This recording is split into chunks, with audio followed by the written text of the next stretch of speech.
പുറത്തു കൊടുക്കണേ പടച്ചറബേ. ഈ പരിശുദ്ധമാകുന്ന മുസ്ലിം ജമാഅത്തിന്റെ ചുറ്റുപാട് നടക്കപ്പെട്ട മുഴുവൻ കബറാളുകൾക്ക് സ്വർഗ്ഗം കൊടുക്കണേ റഹ്മാനേ. അല്ലാഹുവേ, ഈ സമയത്ത് ഏതെങ്കിലും ഒരു കബറിൽ ശിക്ഷയുണ്ടെങ്കിൽ അല്ലാഹുവേ, വാളന്റെ സദസ്സിന്റെ ബറക്കത്ത് കൊണ്ട് അല്ലാഹ് നീ അവർക്ക് സ്വർഗ്ഗം കൊടുക്കണേ റഹ്മാനേ. പുറത്ത് കൊടുക്കണേ അല്ലാഹുവേ. പരിശുദ്ധമാകുന്ന മസ്ജിദുൽ അഖ്സയുടെ ബറക്കത്ത് കൊണ്ട് അല്ലാഹ് അവർക്ക് അവരുടെ ഖബർ നീ വിശാലമാക്കണേ അല്ലാഹ്. അതുകൊണ്ട് എൻ്റെ പ്രിയപ്പെട്ട മുസ്ലിമീങ്ങളോട് മുസ്ലിമാത്തികളോട് അല്ലാഹുവിൻ്റെ വിശുദ്ധമായ ഖുർആൻ പറയുകയാണ്. പറഞ്ഞു വന്നത് എന്താണ്? ആദരവായ പ്രവാചകൻ നബി മുഹമ്മദ് മുസ്തഫ സല്ലല്ലാഹു അലൈഹി വസല്ലമ തങ്ങൾ ഒരിക്കൽ ഖന്ദഖ് യുദ്ധത്തിൽ നിൽക്കുകയാണ്. ആ സമയത്ത് അല്ലാഹുവിന്റെ പ്രവാചകൻ 3 ദിവസമായി ഭക്ഷണം കഴിച്ചിട്ട്, പ്രവാചകൻ മാത്രമല്ല സ്വഹാബത്ത് ഭക്ഷണം കഴിക്കാറില്ല. കാരണം അവർക്ക് സമ്പത്തില്ലല്ലോ. ഖുറൈശികൾ യുദ്ധം ചെയ്യാൻ വേണ്ടി അല്ലാഹുവിന്റെ റസൂലിന്റെ മുന്നിൽ നിൽക്കുകയാണ്. യുദ്ധം തുടങ്ങാൻ കുറച്ച് സമയമേ ഉള്ളൂ. ആ ശത്രുക്കൾ മുഴുവനും വയറ് നിറച്ച ഭക്ഷണം കഴിച്ചിട്ടാണ് വന്നത്. എന്നാൽ പാവപ്പെട്ട മുസ്ലിമീങ്ങളോ സ്വഹാബത്ത് ഭക്ഷണം കഴിച്ചിട്ടില്ല. അല്ലാഹുവിന്റെ റസൂൽ 3 ദിവസമായി ഭക്ഷണം കഴിച്ചിട്ട് ആ സമയത്ത് അല്ലാഹുവിന്റെ റസൂൽ ചോദിക്കുന്നു, സ്വഹാബ ആരാണ് എന്നെ റാഹത്താക്കാനുള്ളത്? ആരെങ്കിലും എന്നെ ഒന്ന് സമാധാനിപ്പിക്കാൻ പറഞ്ഞപ്പോ ബാക്കിൽ നിന്ന് മഹാനായ ഹസ്സാൻ ഇബ്നു സാബിത്ത് റളിയല്ലാഹു തആല വരുകയാണ്. എന്നിട്ട് പാടുന്നു, യാ റസൂലല്ലാഹ് വഅജ്മലു കലം തറകതു ഐനി വഅഹ്സനു കലം തലിദൻ നിസാഉ. ഇത് കേൾക്കുമ്പോൾ മഹാന്മാരാകുന്ന സ്വഹാബത്തിന് ആനന്ദമാണ്, അവർക്ക് ഉല്ലാസമാണ്, അവർക്ക് ഉന്മേഷമാണ്, അവർക്ക് ആഹ്ലാദമാണ്, അവർക്ക് ആനന്ദമാണ്, അവർക്ക് അലങ്കാരമാണ്. അല്ലാഹുവിന്റെ റസൂൽ കേൾക്കുമ്പോൾ റസൂലുള്ളാഹിന് വല്ലാത്ത സന്തോഷമാണ്, സ്വഹാബത്തിനും വല്ലാത്ത ആഹ്ലാദമാണ്. എന്താണ് അവര് പാടിയതെന്നറിയോ? വഅജ്മലു കലം തറകതു ഐനി. അല്ലാഹുവിന്റെ നബിയേ, തങ്ങളെക്കാൾ സുന്ദരനായ ഒരു രൂപത്തെ ഞാൻ എൻ്റെ കണ്ണുകൾ കൊണ്ട് കണ്ടിട്ടില്ല റസൂലേ. വഅഹ്സനു കലം തലിദിൻ നിസാഉ. തങ്ങളെക്കാൾ സുന്ദരനായ ഒരു കുഞ്ഞിനെയും ലോകത്ത് ഒരു ഉമ്മയും പ്രസവിച്ചിട്ടില്ല ഹബീബ്. ഇത് കേൾക്കുമ്പോ റസൂലുള്ളാഹിനെ പുകഴ്ത്തുന്നത് കേൾക്കുമ്പോ പരിശുദ്ധമാകുന്ന സ്വഹാബത്തിന് ആനന്ദമാണ്, പാവപ്പെട്ട സ്വഹാബികൾക്ക് ആഹ്ലാദമാണ്, അവർക്ക് വല്ലാത്ത സന്തോഷമാണ്, അവർക്ക് ഉല്ലാസമാണ്, അവർക്ക് ഉന്മേഷം കിട്ടിയതുപോലെയാണ്. യുദ്ധത്തിന് പോകുമ്പോൾ കോട്ടയോട് വേണ്ട, അവർക്ക് ജിമ്മിന് പോകണ്ട, അവര് വന്ന് നിൽക്കുന്നത് ഉണങ്ങിയ വയറുമായാണ്, അവര് വന്ന് അവരുടെ കയ്യിലിരിക്കുന്നത് ഉണങ്ങിയ വാളാണ്, തുരുമ്പിച്ചു പോയ വാളാണ്, പണ്ടത്തെ എവിടുന്നോ കിട്ടിയ വാളാണ്. എന്നാലോ അവരുടെ കയ്യിലെ ഖുറൈശികളുടെ കയ്യിലെ പടച്ചട്ടയുണ്ട്, മറ്റു ആയുധങ്ങളുണ്ട്. അവർ വയറ് നിറച്ച ഭക്ഷണം കഴിച്ചിട്ട് വസ്ത്രമൊക്കെ ഇട്ടിട്ടാണ് വന്നത്. സ്വഹാബത്ത് ഔറത്ത് നിറച്ചിട്ടുണ്ടെങ്കിലും നേരത്തെ വസ്ത്രം മറയ്ക്കാനുള്ള സൗകര്യം പോലും അല്ലാഹുവിന്റെ പാവപ്പെട്ട സ്വഹാബികൾക്കില്ലായിരുന്നു അത്രേ. ഈ ലോകം തന്നെ പടയ്ക്കാൻ കാരണക്കാരനായ, ഈ ദുനിയാവ് തന്നെ സൃഷ്ടിക്കാൻ കാരണക്കാരനായ ആദരവായ പ്രവാചകന്റെ അവസ്ഥയും ഇതുപോലെയാണ്.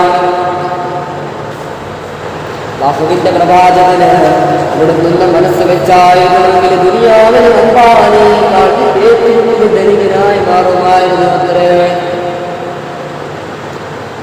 അറബ് നാട്ടിലെ മാമലകൾ മുഴുവൻ കനക കൊട്ടാരമായി തിരുസവിധത്തിലേക്ക് കൊണ്ടുതരട്ടെ എന്ന ജിബ്രീൽ എന്ന മാലാഖ വന്നുകൊണ്ട് ചോദിക്കുമ്പോ വേണ്ട എന്ന് പറഞ്ഞുകൊണ്ട് പരിത്യാഗത്തിന്റെ ആത്മീയവലയങ്ങളിൽ ഉൾവലിഞ്ഞുകൊണ്ട് ലോകത്തിന് മാതൃക കാട്ടിയ ഹബീബായ നബി മുഹമ്മദ് മുസ്തഫ, ഹബീബ് മുഹമ്മദ് മുസ്തഫ, അവിടുത്തെ പൂർവ്വം ദർശിക്കാൻ തൗഫീഖ് തരണേ അല്ലാഹ്. ഉറക്കത്തിലും ഉണർവിലും ഹബീബായ നബി തങ്ങളാണ്. മൽഹറമായ ഹബീബ് മുഹമ്മദ് മുസ്തഫ, സ്വാദിഖുൽ മസ്ദൂഖായ ഹബീബ് മുഹമ്മദ് മുസ്തഫ. എന്തൊരു സൗഭാഗ്യമാണല്ലോ അല്ലാഹുവിന്റെ റസൂലിന്റെ ഉമ്മത്താക്കിയില്ല റബ്ബേ.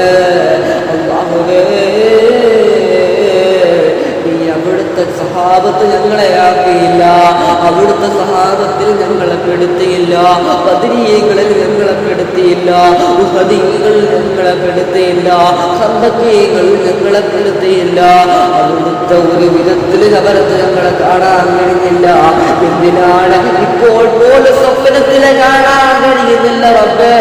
ഈ സ്വപ്നത്തിലെങ്കിലും റസൂലുള്ളാഹിന്റെ തിരുമുഖമൊന്ന് കാണിച്ച് തരണേ അല്ലാഹ്, അവിടുത്തെ ഒന്ന് കാണിച്ച് തരണേ റബ്ബേ. പാവപ്പെട്ടവർക്ക് അത്താണിയായ ഹബീബ് മുഹമ്മദ് മുസ്തഫ, ആലംബർക്ക് അവലംബമായ പാവപ്പെട്ട ഹബീബ് മുഹമ്മദ് മുസ്തഫ. എന്തൊരു സൗന്ദര്യമാണ് അദ്ദേഹത്തെ കാണാൻ. അല്ലാഹുവിന്റെ സ്വഹാബാഹുവിന്റെ പ്രവാചകൻ അവിടുന്ന് പറയുകയാണ്, സ്വഹാബാ, എന്നെ ഇഷ്ടപ്പെടുന്നവരുണ്ടോ ഈ കൂട്ടത്തില്? അല്ലാഹുവിന്റെ പ്രവാചകന്റെ മദീന പള്ളിയുടെ മുമ്പിൽ കയറുന്നത് കൊണ്ട് ചോദിക്കുകയാണ്, എന്നെ ഇഷ്ടപ്പെടുന്നവരുണ്ടോ ഈ കൂട്ടത്തില്? എല്ലാവരും ഒരുമിച്ചങ്ങ് ചാടിയിരുന്നേക്കുകയാണ്, എല്ലാവരോടും കുറിക്കാനും ആവശ്യപ്പെടുകയാണ്. എന്നിട്ട് പറയുന്ന സ്വഹാബാ, എന്നെ ഇഷ്ടപ്പെടുന്നവനാരോ, എന്നെ ഇഷ്ടപ്പെടുന്നവനാരോ അവനെന്റെ സുന്നത്തിനെ പിൻപറ്റട്ടെ എന്ന് ഹബീബ് നബി മുഹമ്മദ് മുസ്തഫ.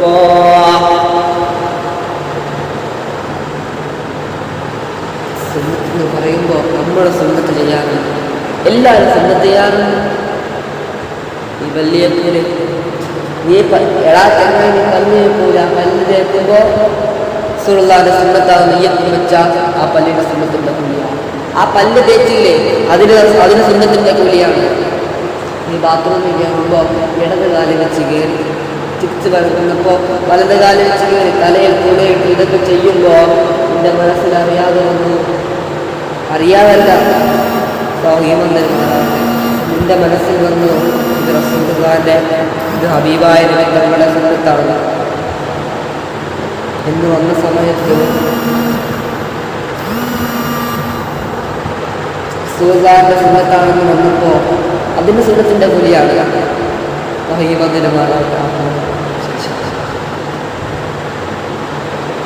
അതുകൊണ്ട് പറഞ്ഞു വന്നത് റസൂലുള്ളാഹിനെ ഇഷ്ടപ്പെടുന്ന സുന്നത്തിൽ തിരുന്നിട്ടുള്ള ഹബീബായ തങ്ങൾ പറഞ്ഞത്. മഹാന്മാരാകുന്ന പണ്ഡിതന്മാർ പറയുന്നുണ്ട്, പണ്ട് റസൂലുള്ളാഹിന്റെ പുറകിൽ സഹാബത്ത് നിന്നതുപോലെ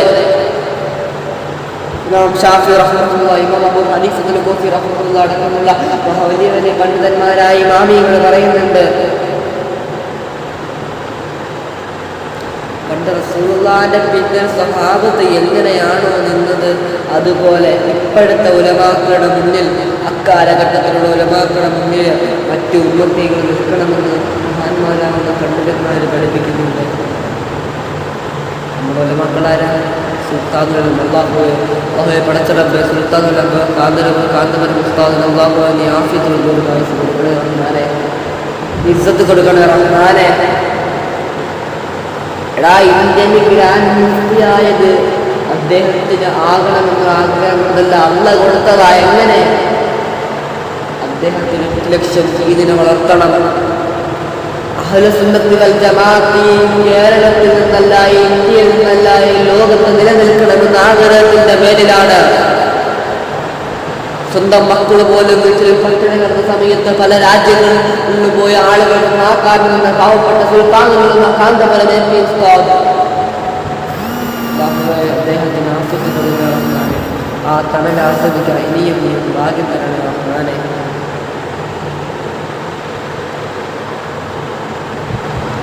അതുകൊണ്ട് ഞാൻ പറഞ്ഞു തന്നതെന്താണ്, എന്ത് പറഞ്ഞത്?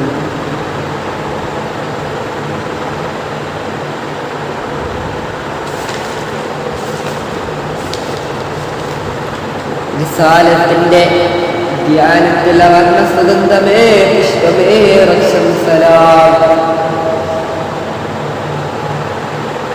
അല്ലാഹുവിന്റെ വിശുദ്ധമായ ഖുർആൻ അവിടുന്ന് പറയുകയാണ്, ഓ സഹാബാ,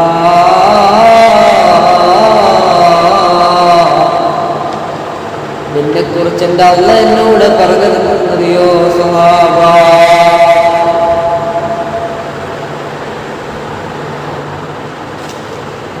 എൻ്റെ റസൂൽ അല്ലാഹുവിൻ്റെ പ്രവാചകൻ പറയുന്നു സ്വഹാബ, എൻ്റെ അല്ലാഹു സുബ്ഹാനഹു വ തആല അല്ലാഹുവിൻ്റെ വിശുദ്ധമായ ഖുർആനിലൂടെ എന്നെക്കുറിച്ച് പറഞ്ഞതെന്തെന്നറിയോ സ്വഹാബ? ഞാൻ മുതവലയുടെ അടുത്തിരുന്നപ്പോ അവിടേക്ക് ഇറങ്ങി വന്നു സ്വഹാബ. എന്നിട്ട് എന്നോട് പറയുന്നു, യാ റസൂലല്ലാഹ്, അല്ലാഹുവിൻ്റെ നബിയേ, ഇന്നക ലഅലാ ഖുലുഖിൻ അളീം.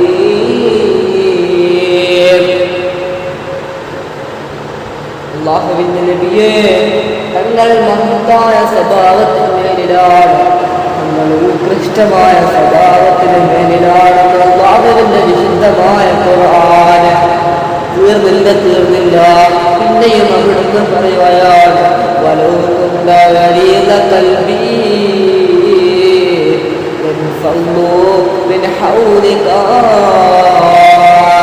തങ്ങളെങ്ങാണ് പരിപറ്റ ഹൃദയത്തിന്റെ ഉടമയായിരുന്നുവെങ്കിൽ, തങ്ങളെങ്ങാണ് കട്ടിയുള്ള മനസ്സിന്റെ ഉടമയായിരുന്നുവെങ്കിൽ, തങ്ങളുടെ ഹൃദയം പരിപരുത്തു പോയിരുന്നുവെങ്കിൽ, വല്ലാത്ത ദേഷ്യമായിരുന്നുവെങ്കിൽ, വല്ലാത്ത പരിശനായിരുന്നുവെങ്കിൽ, വല്ലാതെ കടിശ സ്വഭാവം കാണിക്കുന്ന ആളായിരുന്നുവെങ്കിൽ, അങ്ങയുടെ അടുത്ത് ഒരു കൊച്ചു കുഞ്ഞു പോലും വരില്ലായിരുന്നു. ആരാണ് പറഞ്ഞത്? ഈ ലോകത്തിന്റെ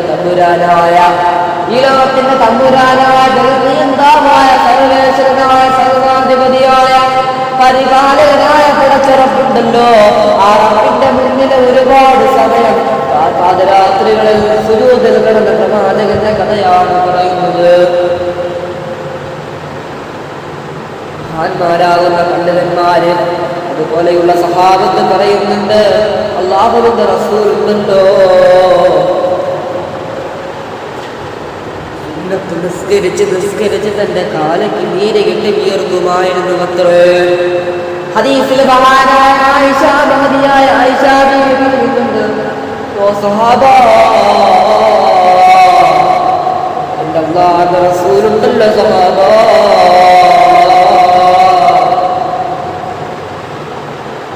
ഞാനൊരു ദിവസം ഉറക്കത്തിൽ നിന്ന് എഴുന്നേറ്റ് റസൂൽ നമസ്കരിക്കുകയാണ്. ഞാൻ പിന്നെയും കടന്നു, പിന്നെയും എഴുന്നേറ്റ് റസൂൽ നമസ്കരിക്കുകയാണ്, പിന്നെയും ഞാൻ കടന്നു. അങ്ങനെ ഒരുപാട് പ്രാവശ്യമായപ്പോൾ ഞാൻ ഒരു വട്ടം എഴുന്നേറ്റ് റസൂൽ അത്തഹിയ്യാത്തിലാണ്. ഞാൻ ഒരുപാട് സമയം കാത്തിരുന്ന് ഞാൻ ഉറങ്ങിപ്പോയി സ്വഹാബ. അത്രത്തോളം നേരെ സുജൂദിലും അത്തഹിയ്യാത്തിലും ഇരിക്കുകയാണ്. സലാമീതുന്ന ശബ്ദം കേട്ടപ്പോൾ ഞാൻ ചാടി എഴുന്നേറ്റ് ചോദിച്ചു, യാ റസൂലല്ലാഹ്, എൻ്റെ ഉസ്താദ് നബിയേ,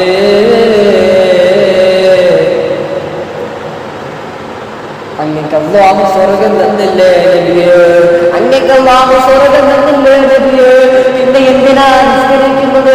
ഇത് ഫർദ് നിസ്കാരമല്ലല്ലോ, നിർബന്ധമില്ലല്ലോ, അങ്ങക്ക് ഉറങ്ങിക്കൂടെ നബിയേ, അങ്ങക്ക് അല്ലാഹു സ്വർഗം തന്നില്ലേ നബിയേ, 5 വഖത്ത് ഫർദ് നിസ്കാരം പോലെ നിസ്കരിച്ചില്ലെങ്കിലും അങ്ങക്ക് അല്ലാഹു സ്വർഗം തന്നിരിക്കുകയാണ്. ആ സമയത്ത് അല്ലാഹുവിന്റെ റസൂൽ പറയുന്നു, ആയിഷ, എന്റെ എനിക്ക് നന്ദിയുള്ള അടിമയാകട്ടെയോ ആയിഷ, എനിക്ക് അല്ലാഹു എല്ലാ സൗഭാഗ്യങ്ങളും തന്നു. ഈ ദുനിയാവ് എന്റെ പേരിൽ തന്നു, 7 ലോകങ്ങളും എനിക്ക് തന്നു, ഈ സ്വർഗവും എനിക്ക് തന്നു, നരകത്തിന്റെ കൺട്രോളും എനിക്ക് തന്നു, ആഖിറത്തിന്റെ കൺട്രോളും എനിക്ക് തന്നു, അർശിന്റെ തണലിന്റെ നേതാവ് എന്നെയാക്കി, അവസരം മുഴുവനും എനിക്ക് തന്നു, സ്വർഗത്തിലുള്ള മുഴുവൻ അനുയാമത്തുകളും എനിക്ക് തന്നു. എന്നാൽ അല്ലാഹുവിനെ ഞാൻ എന്തെങ്കിലും ചെയ്യണ്ടേ? എന്റെ നേതാവിനെ പടച്ചിറപ്പിനെ ഞാൻ എന്തെങ്കിലും ചെയ്യണ്ടേ ആയിഷ? അല്ലാഹുവിനോട് നന്ദി രേഖപ്പെടുത്തുകയാണ് ഈ സുന്നത്ത് നിസ്കാരം. അല്ലാഹുവിന്റെ റസൂൽ ഇരിക്കുന്നില്ല. അല്ലാഹുവിന്റെ റസൂലിനോട് ആയിഷ ബീവി പറയുകയാണ്, അല്ലാഹുവിന്റെ പ്രവാചകരെ അങ്ങയുടെ കാല് നീര് കെട്ടി ഉയർത്തിയിട്ടുണ്ട് റസൂല്. അല്ലാഹുവിന്റെ നബിയെ അങ്ങയുടെ കാല് നീര് കെട്ടിയിട്ടുണ്ട് നബിയെ, അങ്ങേക്ക് ഇതിന് നിസ്കരിച്ചിട്ടേ നബിയെ. ആ സമയത്ത് മഹാനായ പ്രവാചകന്റെ വാചകന്റെ മുഹമ്മദ് മുസ്തഫ സല്ലല്ലാഹു അലൈഹി വസല്ലം തങ്ങൾ ഇതിക്ക് നിൽക്കാൻ പറ്റുന്നുണ്ട്. അതുകൊണ്ട് എത്രത്തോളം എനിക്ക് അകറ്റുന്നോ അത്ര വരെ ഞാൻ നിസ്കരിക്കാം. ആയിഷ നിങ്ങൾ കിടന്നോ, നീ നിസ്കരിക്കുന്നെങ്കിൽ നിസ്കരിച്ച്, നീതി കല്ലെങ്കിൽ നീതി കിടന്ന് ചെല്ലിക്കിടന്നുറന്ന് ആയിഷ. കാലിൽ ആടി തുറക്കുമ്പോ കാലിലൊരു മുള്ള കുത്തുമ്പോ വീട്ടിലുള്ള കസേര വലിച്ചിട്ട് കൊണ്ട് പള്ളിയിൽ പോയി നിസ്കരിക്കുന്ന ഉപ്പാ. കാലിനകത്ത് ചെറിയ മുറിവ് പറ്റുമ്പോൾ ഒരുപാട് ചുറ്റിയിട്ട് ഉരുവെടുക്കാൻ പറ്റാത്തതിന്റെ പേരില്, ഉരുവെടുത്താൽ നനയുമെന്നുള്ളതിന്റെ പേരില് പള്ളിയുടെ പരിസരത്ത് പോലും വരാത്ത എന്റെ പ്രിയപ്പെട്ട ചെറുപ്പക്കാരോട്, എന്റെ പ്രിയപ്പെട്ട ഉപ്പമാരോട് കാലിന് യാതൊന്നിന്റെ പേരില് ചാരികത്ത് കയറി കാലം നീട്ടി വെച്ച് ചാരി കിടന്നുറങ്ങുന്ന എന്റെ പ്രിയപ്പെട്ട ഉപ്പമാരോട് ഞാൻ പറഞ്ഞതുകൊണ്ട് അയാൾ അല്ലാഹു എന്നാണ് നിന്റെ കാലിലുള്ള ഐസെടുത്താൽ നിന്റെ കാലിന്റെ ആരോഗ്യത്തിനെടുത്ത് മാറ്റിയ നിന്റെ ചലനമൊന്നും വിളിച്ചു കളഞ്ഞ നിന്റെ അവസ്ഥ നീ ചിന്തിക്കുന്നുണ്ടോ? നീ മയ്യത്താകാൻ വേണ്ടി സക്കറാത്തിന്റെ കാലില് കിടക്കുമ്പോ ആദ്യം ഇറങ്ങി ഓടാതിരിക്കാൻ വേണ്ടി നിന്റെ കാലിൽ നിന്നാണ് ആദ്യം ഭൂമിയിലെ വഴിപ്പോയെന്ന് അല്ലാഹുവിന്റെ പ്രവാചകൻ നബി മുഹമ്മദ് മുസ്തഫ. പ്രവാചകൻ വഫാത്തായപ്പോഴും അങ്ങനെയല്ലായിരുന്നു. ഒരുപാട് പിടിച്ചു നിന്ന് പതുക്കെയാണ് അല്ലാഹു റസൂലിന്റെ ഹസറായിലെടുത്തത്. ഈ ലോകത്തുള്ള മരണവേദനകളിൽ ഏറ്റവും ചുരുങ്ങിയ വേദനയാണ് പ്രവാചകന്. ആ സമയത്ത് അല്ലാഹു റസൂല് കരയുന്നു. എന്നിട്ട് പറയുന്നു, അസ്റായീലേ ഒന്ന് പതുക്കെ പിടിക്കുക അസ്റായീലേ, ഒന്ന് പതുക്കെ പിടിക്കുക അസ്റായീലേ, എനിക്ക് വേദനിക്കുന്ന അസ്റായീലേ, എനിക്ക് വേദനിക്കുന്ന അസ്റായീലേ, താങ്ങാൻ പറ്റുന്നില്ല അസ്റായീലേ. ആ സമയത്ത് അവിടെ നിന്ന് വെള്ളമെടുത്തുകൊണ്ട് മുഖത്തേറിയുകയാണ്. അവിടെ നിന്ന് മൊന്തക്കേൽക്കുന്ന വെള്ളമെടുത്ത് മുഖത്തോട്ട് ഇടുകയാണ്. അസ്റായീലിനോട് പങ്ക പിടിക്കാൻ പറയുമ്പോ അസ്റായീല് കരഞ്ഞുകൊണ്ട് പറയുന്നു, യാ റസൂലല്ലാഹ്, അങ്ങനെയല്ല നബിയേ, ഞാൻ ഈ ദുനിയാവിലെ കോടിക്കണക്കിന് പേരുടെ പിടിച്ചു നബിയേ, ഇനിയും കോടിക്കണക്കിന് പേര് വെള്ളം പിടിക്കാനുണ്ട് നബിയേ, ഇന്നുവരെ എന്റെ കയ്യിൽ നിറച്ചിട്ടില്ല നബിയേ.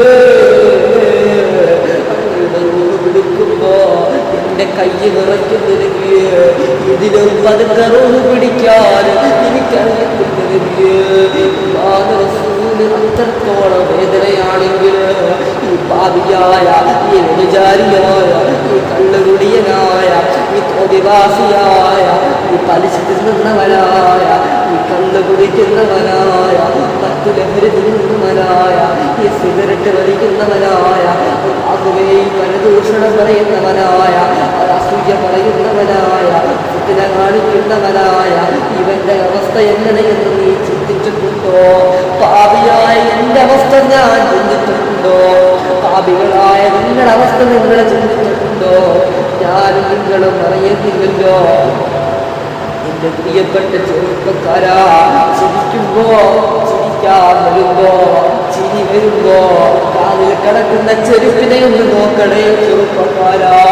ചിരി വരുമ്പോ, എനിക്ക് ചിരിക്കാൻ വരുമ്പോ കാലിൽ കിടക്കുന്ന ചെരുപ്പിനെ ഒന്ന് നോക്കണം ചെറുപ്പക്കാരാ. ആ ചെരുപ്പിൽ കിടക്കുന്ന പാറുണ്ടല്ലോ, ആ പാറത്തിന്റെ കാലുമായിട്ട് എങ്ങനെയാണോ ചേർന്നിരിക്കുന്നത്, ആ ചെരുപ്പും നിന്റെ പൂജ്യം എങ്ങനെയാണോ ചേർന്നിരിക്കുന്നത്, അതിനേക്കാളും അടുത്താണ് നിന്റെ കൂടെ മരണമുണ്ടെന്ന് ഹബീബായ നബി മുഹമ്മദ് മുസ്തഫ. ആ ചെരുപ്പിന്റെ ഹീലും നിന്റെ കാലും എത്രത്തോളം അടുത്തിരിക്കുന്നുണ്ടോ അതിനേക്കാളും അടുത്താണ് നിന്റെ കൂടെ മരണമെന്ന് ഹബീബ് പ്രവാചകൻ നബി മുഹമ്മദ് മുസ്തഫ. വഫാത്തിന്റെ സമയത്ത് അല്ലാഹുവിന്റെ മലക്കിനോട് പറയുന്നു, അസ്റായീലേ, എന്റെ പ്രവാചകന്റെ പ്രിയപ്പെട്ട ഉമ്മത്തിന് നീ വേദനിപ്പിക്കല്ലേ അസ്റായീലേ, എന്റെ ഉമ്മത്തിന് കൂടെ പതുക്കെ എടുക്കണേ അസ്റായീലേ. അപ്പോൾ അസ്റായീൽ പറയുന്നു, യാ റസൂലല്ലാഹ്, അങ്ങയ്ക്ക് പോലും വേദനിച്ചില്ല നബിയേ, ഇവർക്ക് ബുദ്ധിയില്ലാത്തവരാ നബിയേ, എന്നിട്ട് ഇവര് ചിന്തിക്കുന്നുണ്ട് നബിയേ. അല്ലാഹുവിന്റെ റസൂലിനോട് പറയുന്നു, പ്രവാചകൻ കഴിയുകയാണ്. അല്ലാഹുവിന്റെ റസൂലിന് വാ തുറക്കാൻ പോലും കഴിയുന്നില്ല, കാല് ചലിപ്പിക്കാൻ കഴിയുന്നില്ല. അതാ ശരീരത്തിന്റെ മുഴുവൻ ചലനങ്ങളും വരുകയാണ്. ആ സമയത്ത് മഹാനായ സയ്യിദുനാ ഉമർ ഇബ്നുൽ ഖത്താബ് ഉപകരണങ്ങളെ നേഷിക്കുകയാണ്. എല്ലാവരും പറയുന്നു, അല്ലാഹുവിന്റെ റസൂൽ വഫാത്തായി. എല്ലാ സഹാബത്തും റസൂലുള്ളാഹിനെ വിളിക്കുന്നു. എല്ലാവരും ഹബീബായ നബി തങ്ങളുടെ വീടിന്റെ പരിസരത്ത് നിന്നിട്ട് ഹബീബായ നബി തങ്ങൾ വഫാത്തായി എന്ന് പറയുമ്പോ ഊരിപ്പിടിച്ച വാളുമായിട്ട് ഈ ദുനിയാവിൽ തന്നെ ഏറ്റവും വലിയ ധീരനായ, ഈ ദുനിയാവിൽ തന്നെ ഏറ്റവും വലിയ ശക്തിശാലിയായ അല്ലാഹുവിന്റെ റസൂൽ പറയുകയാണ്, ഉമർ ഇബ്നുൽ ഖത്താബിനെ പോലെ ഒരു ധീരൻ ഇതുവരെ ഈ ഭൂമിയിൽ ജനിച്ചിട്ടില്ല, ജനിക്കുകയില്ലെന്ന് അല്ലാഹുവിന്റെ വിശുദ്ധമായ ഖുർആനിൽ പറയുന്നുണ്ട്. പ്രവാചകൻ പറയുകയാണ്, ഇതുപോലെ ഉമറിന്റെ അത്രയും ശക്തി ദുനിയാവിൽ ആർക്കുമില്ല, ഒരാൾക്ക് പോലും അല്ലാഹു കൊടുക്കില്ല എന്ന്. അത്രത്തോളം ശക്തിയാണ് ഉമർ. ശൈത്താന് വഴിയിൽ കൂടെ പോകുമ്പോ, ശൈത്താന് ഏതെങ്കിലും ഒരു വഴിയിൽ നിൽക്കുമ്പോ ആ വഴിയിലൂടെ ഉമർ ഇബ്നുൽ ഖത്താബ് തങ്ങളെ നടന്നു പോവുകയാണെങ്കിൽ ശൈത്താന് ഉമറിനെ പേടിച്ച് മാറുമത്രേ. ഉമർ തങ്ങളെ സത്യത്തിൽ നിങ്ങൾക്ക് ഉമറിനെ അറിയാഞ്ഞിട്ടാണ്. ഉമർ വല്ലാത്ത ധീരനാണ്. ഒരിക്കൽ പള്ളിയിലേട്ട് കിടന്നു വന്നപ്പോ ഒരാളിരുന്ന് രണ്ട് മനുഷ്യരിരുന്നു കൊണ്ട് തമാശ പറയുകയാണ്. ഒരു പള്ളിയുടെ മുന്നിൽ പോയാണ്, ബാക്കി എല്ലാവരും നിസ്കരിക്കുകയാണ്, ഖുർആൻ ഓതുകയാണ്, ചെല്ലുകയാണ്. ആ സമയത്ത് രണ്ടുപേര് മാത്രം മാറി നിന്ന് എന്തൊക്കെയോ സംസാരിക്കുകയാണ്. ഉമർ നമ്മൾ ചോദിച്ചു, എന്താണ് ചെറുപ്പക്കാരാ സംസാരിക്കുന്നത്, നിങ്ങൾ എന്ത് നിസ്കരിക്കാത്തത് എന്താണ്? ആ സമയത്ത് അവര് പറയുന്നു, ഉമറേ, ഞാൻ അല്ലാഹുവിന്റെ മലക്കുകളാണ്, വേഷന്മാര് വന്നതാണ്. ഓരോന്നും സംസാപത്തങ്ങളെ കൈ പിന്നോട്ട് വലിച്ചിട്ട് രണ്ടുപേരുടെ മുഖത്തെ രണ്ടടി കൊണ്ടുപോയാൽ വല്ലാത്ത അടിയിൽ അവരുടെ കണ്ണുകൾ കൂടി വിളകിപ്പോയേക്കാം. ഉമറിന്റെ കൈ കൊണ്ടല്ലേ അടിച്ചത്. അത്രത്തോളം ശക്തിശാലിയെന്ന്, അത്രത്തോളം മാത്രമേ ഇസ്ലാമിന്റെ രണ്ടാമത്തെ ഖലീഫ മഹാനായ സയ്യിദുനാ ഉമർ ഇബ്നുൽ ഖത്താബ്, രണ്ടാമത്തെ രാജകുമാരൻ, രണ്ടാമത്തെ നേതാവ് മഹാനായ സയ്യിദുനാ ഉമർ ഇബ്നുൽ ഖത്താബ്. എന്നിട്ട് ആ മലക്കുകളോട് പറയുന്ന മലക്കുകള്, നിങ്ങൾ ആരായാലും പ്രശ്നമല്ല, നിങ്ങളിപ്പോൾ നിൽക്കുന്നത് മദീനയിലാണ്, മദീനയിൽ നിസ്കരിക്കാതെ ആക്രമിക്കാൻ പറ്റൂല, അതുകൊണ്ട് പോയി നിസ്കരിക്കാതെ അല്ലാഹുവിന്റെ പ്രവാചകൻ മുഹമ്മദ് മുസ്തഫ. അതുകൊണ്ടാ പറയുന്നത്, ഞാൻ പറഞ്ഞു സ്വഹാബത്തുള്ളാഹി റസൂലിന്റെ അവിടെ കറങ്ങാണ്. എല്ലാ സ്വഹാബത്തും കരയാണ്. അബൂബക്കർ തങ്ങളുടെ പിടിയോ അബൂബക്കർ തങ്ങൾ താഴെ നിൽക്കാൻ പറ്റുന്നില്ല, വല്ലാത്ത പൊട്ടിക്കരച്ചില്. അലിയാർ തങ്ങൾ കരയാണ്, ഉസ്മാൻ തങ്ങൾ എല്ലാവരും കരയുമ്പോ തങ്ങള് തകർന്നു പോയി. ആ സമയത്ത് ഉമർ ഇബ്നുൽ ഖത്താബ് റളിയല്ലാഹു തആല വന്നിട്ട് പറയുന്നു, ഉമറേ, ഉമർ ഖത്താബ് തങ്ങൾ വന്നിട്ട് പറയുന്നു, അബൂബക്കറെ. എല്ലാവരും പറയുന്നത് കേട്ടോ. അബൂബക്കർ തങ്ങൾ ഒന്നും മിണ്ടിയില്ല. പുറത്തോട്ട് ഊരിപ്പിടിച്ച വാളുമായി ഇറങ്ങി, ചുമന്ന മുഖവുമായി, ദേഷ്യം കൊണ്ട് മുഖം മുഴുവനും ചുമന്നിട്ട് കരയണോ വേണ്ടയോ, കൊല്ലണോ വേണ്ടയോ എന്നറിയാത്ത രീതിയിൽ ഉമർ ഖത്താബ് ദേഷ്യം കരയാറായ രീതിയിൽ ഊരിപ്പിടിച്ച വാളുമായി പുറത്തു വന്നിങ്ങനെ നിൽക്കുകയാണ്. എന്നിട്ട് സ്വഹാബത്തിനോട് പറയുന്നു, സഹാബ, ഇനി ആരെങ്കിലും എന്റെ റസൂലിന്റെ വഫാത്തായെന്ന് പറഞ്ഞാൽ അയാളുടെ തല ഞാൻ എടുത്തുകൊണ്ട് ഹബീബ മഹാനായ സയ്യിദുന ഉമർ ബിൻ ഖത്താബ്. ആരെങ്കിലും അല്ലാഹുവിന്റെ റസൂലെ വഫാത്തായെന്ന് പറഞ്ഞാൽ അവന്റെ തല ഞാൻ വെട്ടൂന്ന്.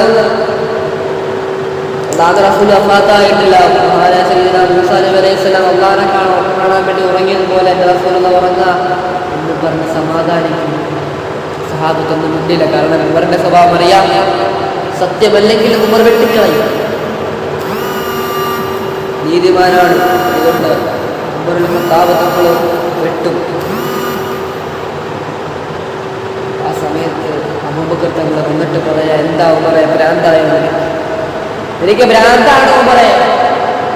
ആ സമയത്ത് അബൂബക്കർ തങ്ങൾ മാത്രമേ ഉമറിനോട് അങ്ങനെ സംസാരിക്കൂ. കാരണം അബൂബക്കർ തങ്ങൾക്ക് അറിയാം ഉമറിനെ ഒന്നും ചെയ്യില്ല. കാരണം അല്ലാഹുവിന്റെ ഏറ്റവും അടുത്ത സുഹൃത്താണ്, അല്ലാഹുവിന്റെ പ്രവാചകൻ ഏറ്റവും അടുത്ത സുഹൃത്താണ് മഹാനായ സയ്യിദുനാ അബൂബക്കർ സിദ്ദീഖ്. ചെയ്യൂല എന്ന ധൈര്യത്തിലാണ്. സമയത്ത് അല്ലാഹുവിന്റെ പ്രവാചകൻ എവിടെ പറയുവാ,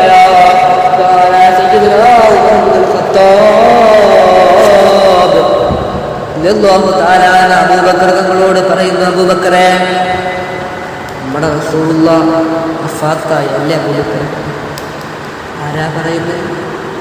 സൗണ്ട് താഴ്ത്തി വിനയത്തോടുകൂടി മഹാനായ സയ്യിദുനാ ധീരനായ ശൂരനായ മഹാനായ സയ്യിദുനാ ഉമർ ഇബ്നു ഖത്താബ്. അതുകൊണ്ട് എൻ്റെ പ്രിയപ്പെട്ട കോട്ടക്കര മുസ്ലിം